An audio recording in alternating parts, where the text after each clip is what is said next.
Hello बच्चों, कैसे हो आप सब। आज हम देखेंगे अध्याय 5। अध्याय 5 में इसका चैप्टर का नाम है राज्य, राजा और एक प्राचीन गणराज्य। राज्य, राजा और एक प्राचीन गणराज्य, इसको हम आज पढ़ेंगे। इसमें हम क्वेश्चन करेंगे, जो बुक के आंतरिक प्रश्न है उसको करेंगे। फिर उसके बाद हम इसकी क्वेश्चंस आंसर करेंगे, मतलब प्रश्न अभ्यास करेंगे। जैसे हम हमेशा से करते हैं ऐसे ही आज भी करेंगे। तो चलिए क्वेश्चन शुरू करते हैं। ये देखिए, फर्स्ट क्वेश्चन है हमारा, लोगों ने वर्ण व्यवस्था का विरोध क्यों किया। लोगों ने ये वर्ण व्यवस्था का विरोध क्यों किया। ये देखिए, लोगों ने वर्ण व्यवस्था का विरोध क्यों किया।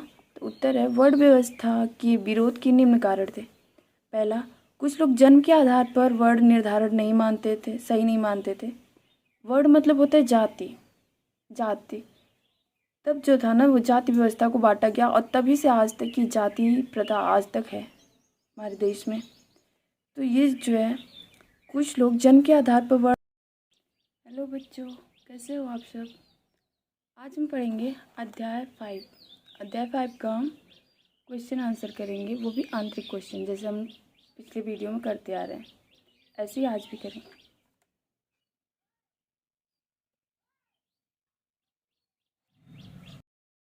हेलो बच्चों, कैसे हो आप सब।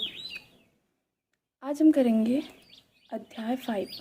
अध्याय 5 के आंतरिक प्रश्न को करेंगे, आंतरिक क्वेश्चन आंसर।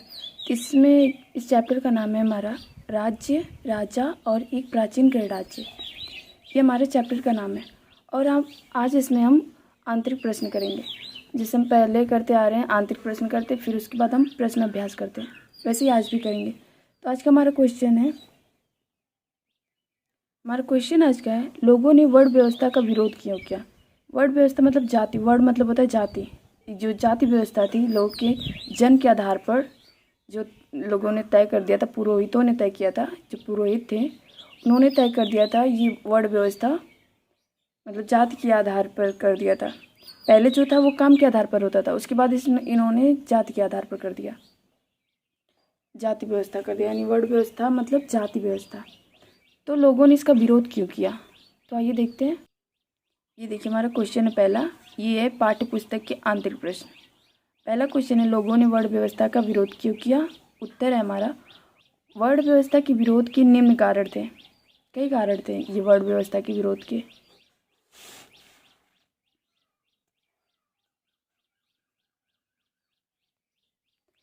पहला है, कुछ लोग जन्म के आधार पर वर्ण निर्धारण सही नहीं मानते थे। और कुछ राजा खुद को पुरोहित से श्रेष्ठ मानते थे, क्योंकि इसमें जो पुरोहित थे वो खुद को श्रेष्ठ मानते थे।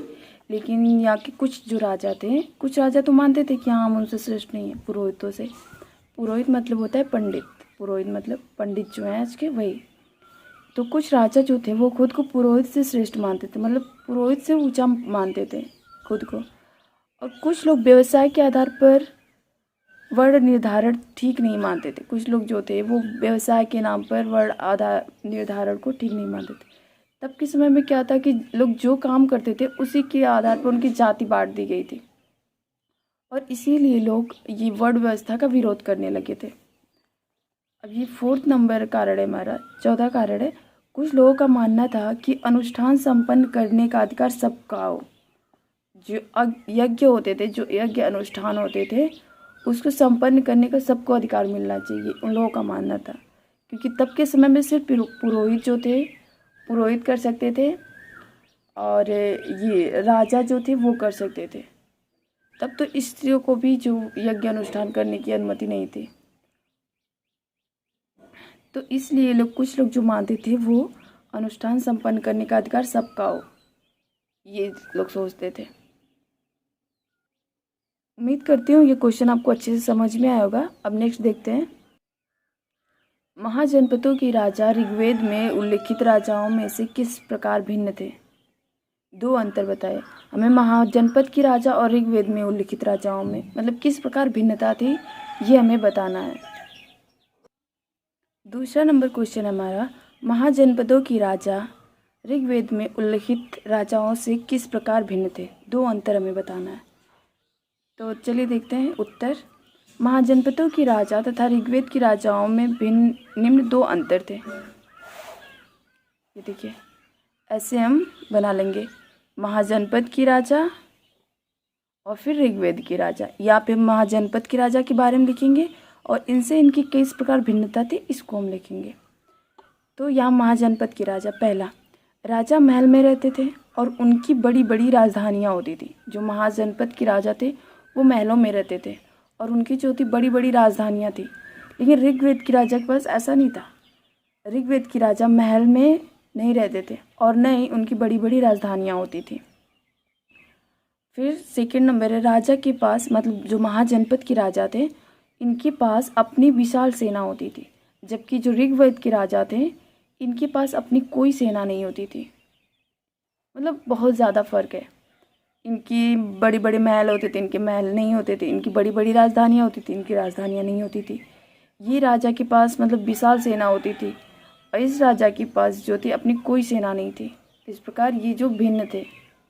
अब नेक्स्ट देखते हैं हम। ये नेक्स्ट हमारा क्वेश्चन है, आखेटक तथा खाद्य संग्राहक राजाओं को क्या देते थे? आखेटक मतलब आपको पता है कि शिकारी होता है, मैंने आपको एक वीडियो में बताया भी है।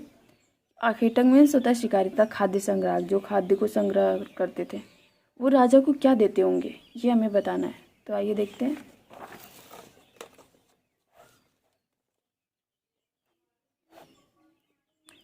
तीसरा नंबर हमारा यही है, शिकारी व खाद्य संग्राहक राजाओं को क्या देते होंगे? उत्तर है हमारा, शिकारी तथा खाद्य संग्राहक राजाओं को जड़ी बूटियाँ, हिरन, बाघ जैसे जानवरों की खालें, हाथी दांत आदि देते होंगे। क्योंकि ये शिकारी थे तो ये शिकार करते रहे होंगे। तो ये जो थे कि ये बाघ जैसे जानवरों की खालें, हाथी दांत, हिरन जैसे आदि देते होंगे। अब चौथा नंबर हमारा, वज्जी संघ अन्य महाजनपदों से कैसे भिन्न था? कम से कम 3 अंतर हमें बताना है। यहाँ देखिए, हमसे पूछा ना क्वेश्चन, वज्जी संघ अन्य महाजनपदों से कैसे भिन्न था? कम से कम 3 अंतर बताओ, ये हमें बताना है। वज्जी संघ अन्य महाजनपदों से कैसे भिन्न था? कम से कम 3 अंतर बताओ। तो उत्तर है हमारा, वज्जी संघ तथा महाजनपदों में अंतर निम्न है। वज्जी संघ और अन्य महाजनपद, ऐसे हम 2 बनाएंगे जैसे नेक्स्ट पिछले क्वेश्चन में बनाए थे। तो पहला है हमारा, आपसी मेल जोल द्वारा कार्य किए जाते थे। जो वज्जी संघ था उसमें आपसी मेल जोल द्वारा कार्य किए जाते थे, जबकि अन्य महाजनपद में राजा स्वेच्छा से कार्य कर सकता था। इसमें स्वेच्छा से काम करते थे, इसमें जो तो मेल जोल द्वारा काम किया जाता, मिलजुल कर लोग काम करते थे। ये इसमें सेकेंड है हमारा कि पारंपरिक नियमों का पालन करना आवश्यक होता था, जबकि अन्य महाजनपद में पारंपरिक नियमों का उल्लंघन किया जाता था। मतलब पारंपरिक नियमों को लोग नहीं मानते थे सब लोग, इसमें तो सब मानते थे, आवश्यक होता था पालन करना वज्जी संघ में, और इसमें पारंपरिक नियम का पालन मतलब उल्लंघन किया जाता था। तीसरा हमारा, पूर्ण व नियमित सभाएं की जाती थी। वज्जी संघ में पूर्ण व नियमित सभाएं की जाती थी, जबकि अन्य महाजनपद में राजा सलाह तो लेते थे परंतु फैसला स्वेच्छा से देते थे। ये सलाह तो लेते थे, सबसे सलाह ले लेते, लेकिन मतलब फैसला जो था वो स्वेच्छा से देते थे। तो ये हमारा 3 अंतर हो गया। उम्मीद करती हूँ समझ में आएगा। अब अन्यत्र देखते हैं। ये अन्यत्र में हम देखेंगे, पहले हम इसके बारे में पढ़ेंगे फिर इसका क्वेश्चन करेंगे। ये देखिए यहाँ पे क्वेश्चन है ना, पहले इसके बारे में हम पढ़ेंगे। तो अपने एटलस में यूनान और एथेंस को ढूंढो। हमें अपने एटलस में यूनान और एथेंस को ढूंढना है। तो चलिए ढूंढ के फिर पढ़ते हैं इसके आगे को। ये देखिए, ये हमारा एथेंस जो है ना यूरोप में पड़ता है, यूरोप महाद्वीप पे। एथेंस जो है हमारा वो यूरोप महाद्वीप में पड़ता है, जो सबसे पुराना शहर है एथेंस। तो कहाँ पे मैं आपको ये दिखा देती हूँ। ये देखिए यहाँ, ये है हमारा तुर्की और ये रहा हमारा एथेंस। यहाँ पे दिख रहा होगा, रुकिए बड़ा करके दिखाती हूँ।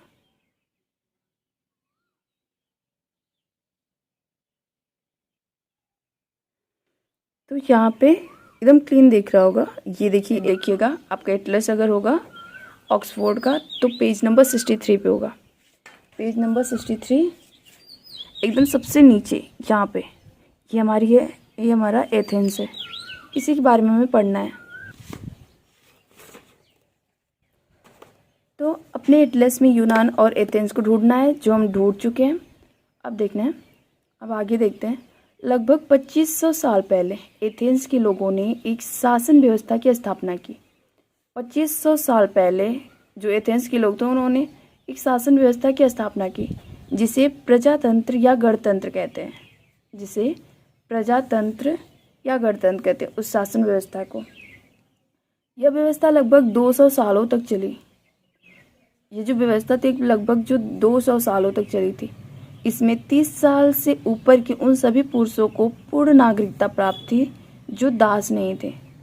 मतलब जो दास थे उनको पूर्ण नागरिकता प्राप्त नहीं थी, जो दास नहीं थे उनको पूर्ण नागरिकता प्राप्त थी, वो भी 30 साल से ऊपर के लोगों को। और सभी पुरुषों को, सिर्फ महिलाओं को वो भी नहीं नागरिकता प्राप्त थी। आज तो हमारे देश में ऐसा नहीं है, सबको बराबर का हक है, सबको नागरिकता प्राप्त है, चाहे वो महिला हो, चाहे वो पुरुष हो, चाहे वो दास हो, चाहे कोई भी हो। लेकिन तब जो था वो सिर्फ पुरुषों को ही पूर्ण नागरिकता प्राप्त थी। वहाँ एक सभा थी जो महत्वपूर्ण विषयों पर निर्णय लेने के लिए साल भर में कम से कम 40 बार बुलाई जाती थी। सोचें आप कि मतलब वहाँ पे जो एक सभा थी जो महत्वपूर्ण विषयों पर निर्णय लेने के लिए साल भर में, मतलब एक साल में कम से कम 40 बार बुलाई जाती थी। कम से कम, ज़्यादा से ज़्यादा तक तो पता ही नहीं कितना बार बुलाई जाती होगी। इस सभा में सभी नागरिक भाग लेते थे।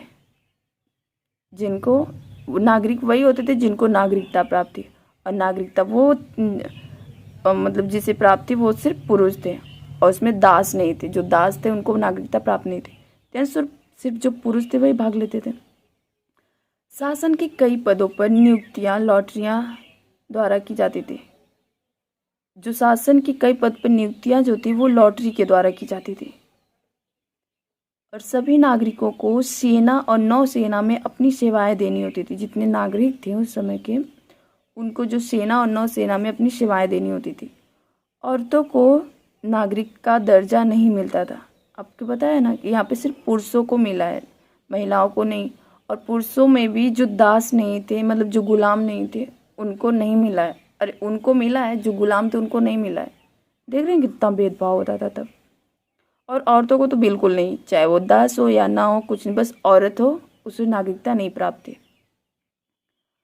व्यापारियों तथा शिल्पकारों के रूप में एथेंस में रहने और काम करने वाले बहुत से विदेशियों को भी नागरिक अधिकार नहीं मिले थे।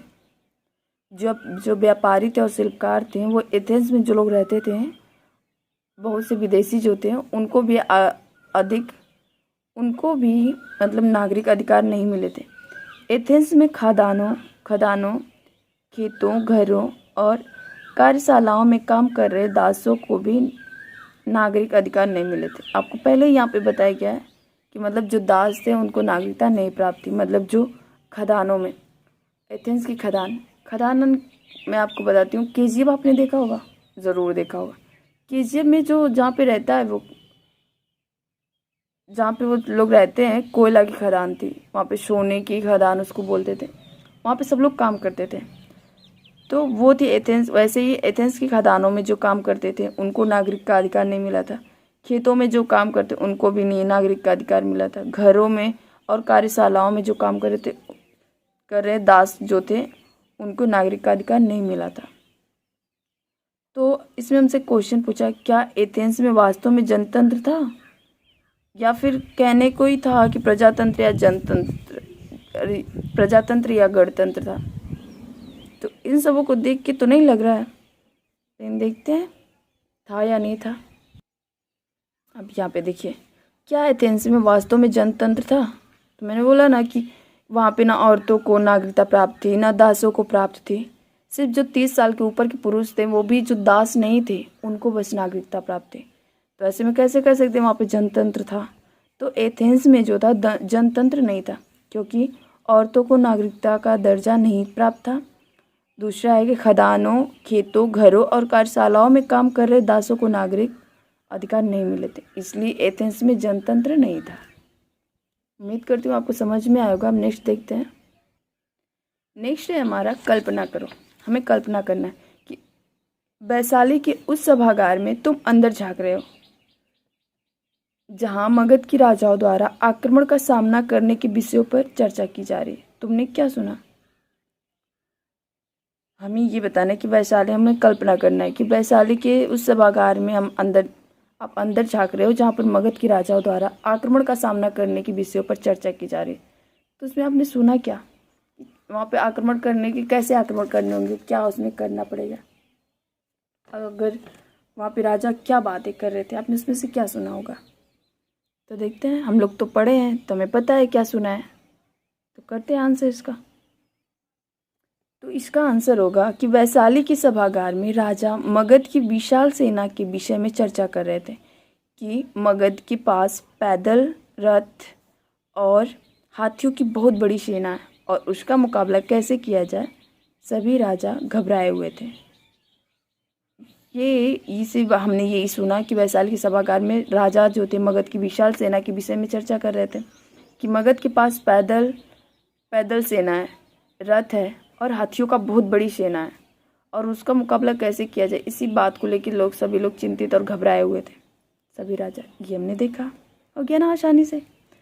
अब ये जो एक प्रश्न अभ्यास है, ये हमारा प्रश्न, आओ याद करें।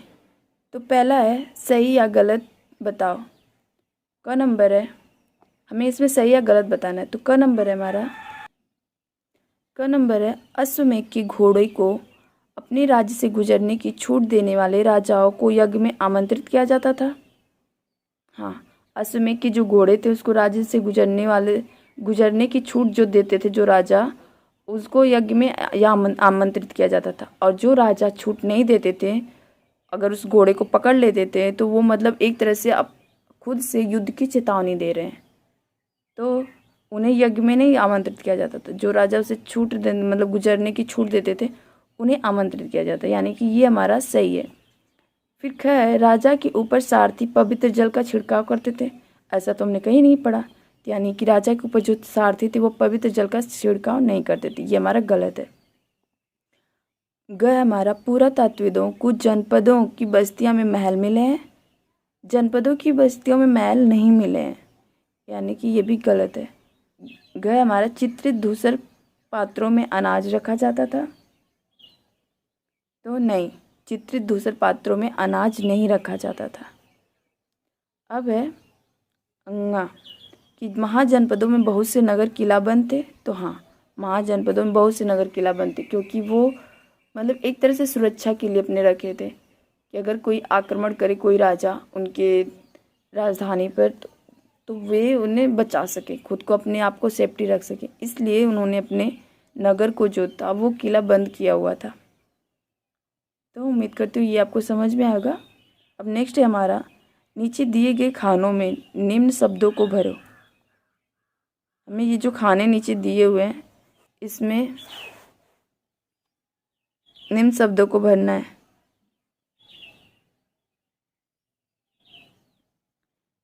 पहला है आखेटक, संग्राहक, कृषक, व्यापारी, शिल्पकार, पशुपालक। तो मैं दिखाती हूँ आपको कैसे करना है।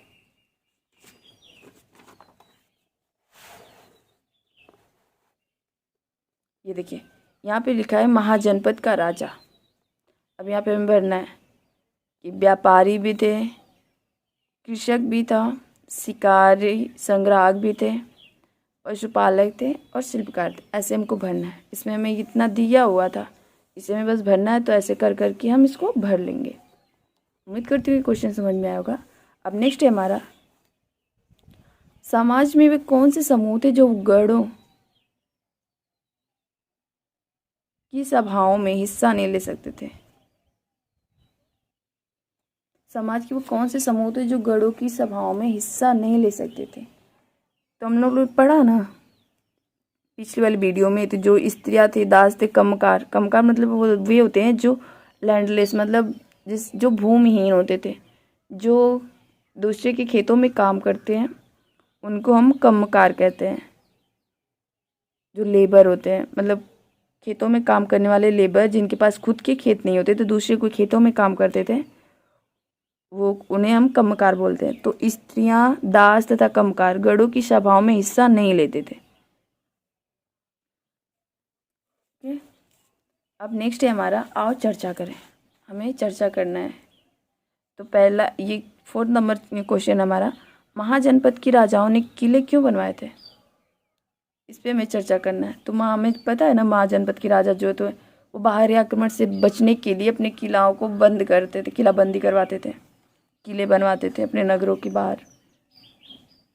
तो उत्तर हमारा, महाजनपद के राजाओं द्वारा किले के निर्माण करने के प्रमुख निम्न कारण थे। प्रमुख कारण निम्न थे। पहला था, कुछ राजा बाहरी राजाओं के आक्रमण के भय से अपनी सुरक्षा के लिए किलों का निर्माण करते थे।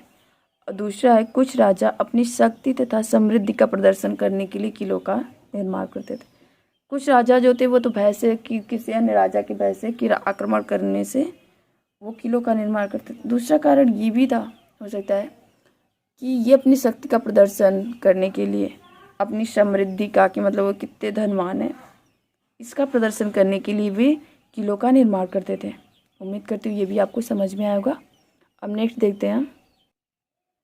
क्वेश्चन नंबर 5 है हमारा, आज के शासकों की चुनाव की प्रक्रिया जनपदों की चुनाव से किस तरह भिन्न है। मतलब जो तब जनपद जो थे, महाजनपद जो थे, उनके चुनाव में और आज की चुनाव में क्या भिन्नता है, ये हमें देखना है। तो आज के शासकों का चुनाव जो है आम जनता द्वारा मतदान के माध्यम से किया जाता था, किया जाता है। आज का जो चुनाव होता है वो तो आम जनता करती है। आम जनता अपने राजा को चुनती है, मतलब जो मुख्यमंत्री होते हैं, प्रधानमंत्री होते हैं, इसको जो है आम जनता चुनती है। आज की जो शासकों का चुनाव जो आम जनता द्वारा मतदान के माध्यम से होता है, परंतु जनपदों में कुछ लोग बड़े बड़े यज्ञों को आयोजित कर राजा बन जाते थे। तब जो था सिर्फ यज्ञ को ही करके वो राजा बन जाते थे, और आज है तो चुनाव होता है फिर जाके आप कुछ कर बन पाओगे। अब है, आओ करके देखें, ये हमें देखना है। तुम्हारी पुस्तक के अंत में दिए गए राजनीतिक मानचित्र में अपना राज्य ढूंढो। आपकी पुस्तक के जो अंत में राजनीतिक मानचित्र दिया गया उसमें अपना राज्य ढूंढना है। क्या वहाँ प्राचीन जनपद थे?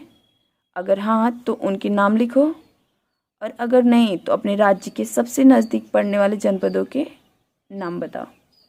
ओके, ये हमें बताना है। तो देखते हैं, सबसे लास्ट में राजनीतिक मानचित्र मैं आपको बता देती हूँ कि अगर आपका उत्तर प्रदेश है तो आपके उत्तर प्रदेश में कितने महाजनपद थे। मध्य प्रदेश से कौन सा राज्य है आपका, तो आपको उसमें बताना है, उसका नाम लिखना है। अगर जनपद थे, प्राचीन जनपद थे तो कितने थे, उसका नाम बताना है हमें। ये देखिए, ये हमें भारत का राजनीतिक मानचित्र दिया हुआ है। इसमें हमें ये बताना है कि आप किस, पहले तो ये आपको फाइंड करना है कि आप किस राज्य से हैं। अगर आप उत्तर प्रदेश से हैं तो उत्तर प्रदेश में कितने महाजनपद थे, कितने महाजनपद हैं, मतलब कितने महाजनपद थे, प्राचीन महाजनपद, उसको बताना है। आपका नहीं, आपका प्राचीन मतलब जो पहले था वो, उसका नाम आपको लिखना है। अगर नहीं तो आपके अगल बगल में जो राज्य हैं उसके पास, आपके पास मतलब बगल में सिर्फ आपके पास कितने पड़ते हैं उसको आपको बताना है। तो उम्मीद करती हूँ ये समझ में आएगा। ये आपको खुद करना है, मैं नहीं करूँगी, ये खुद आप ढूंढोगे, आप करोगे। ओके, अब नेक्स्ट है हमारा प्रश्न 2 के उत्तर में बताए गए समूहों में से कौन से समूह आज भी कर देते हैं। कर मतलब होता है टैक्स। कि जो प्रश्न नंबर 2 है हमारा, उसमें जो बताए गए समूह हैं उनमें से कौन से समूह आज भी टैक्स देते हैं। तो प्रश्न नंबर 2 हमारा देखते हैं। ये देखिए, ये हमारा क्वेश्चन नंबर 2 यानी प्रश्न नंबर 2 है। इसमें हमारा एक समूह है शिकारी संग्राहक, दूसरा कृषक, तीसरा व्यापारी, चौथा शिल्पकार, पांचवा पशुपालक। इसमें से हमें बताना है कि आज भी कौन से समूह हैं जो आज भी टैक्स देते हैं। तो देखते हैं कौन से समूह हैं। इसमें जो है आज भी जो समूह है वो है व्यापारी, ये भी टैक्स देते हैं, शिल्पकार ये भी टैक्स देते हैं, और पशुपालक, ये 3 जो हैं वो टैक्स देते हैं। इसमें से 2 जो है नहीं देते, वो हैं शिकारी संग्राहक और कृषक। ये जो हैं वो शिकारी, संग्राहक और कृषक ये टैक्स नहीं देते हैं, मतलब कर नहीं देते हैं आज के टाइम में। क्वेश्चन नंबर 8 है हमारा कि प्रश्न 3 के उत्तर में बताए गए समूहों में किन किन को आज मतदान का अधिकार प्राप्त है। जो प्रश्न 3 के उत्तर में बताए गए जो समूह हैं इनमें आज जो है किन किन को मतदान का अधिकार प्राप्त है। तो आज तो सबको मतदान का अधिकार प्राप्त है। तब जो था सिर्फ जो पुरुष थे वो भी 30 साल से ऊपर के वही सभाओं में बैठते थे। अब पहले हम प्रश्न नंबर 3 देखते हैं क्या है उसमें, फिर हम इसको बताते हैं। ये देखिए प्रश्न नंबर 3 में हमें बताया है कि जो स्त्रियां दास तथा कमकार गणों की सभाओं में हिस्सा नहीं ले सकते थे। जो राजाओं की सभाएं होती थी उसमें ये लोग हिस्सा नहीं लेते थे, लेकिन आज के समय में ये तीनों लोग जो हैं वो इनको मतदान का अधिकार प्राप्त है। इनको हर जगह हर क्षेत्र में अधिकार है। आज इन तीनों समूहों को मतदान का अधिकार प्राप्त है, तब जो था वो नहीं था। तो ये हमारा आज का लास्ट क्वेश्चन था।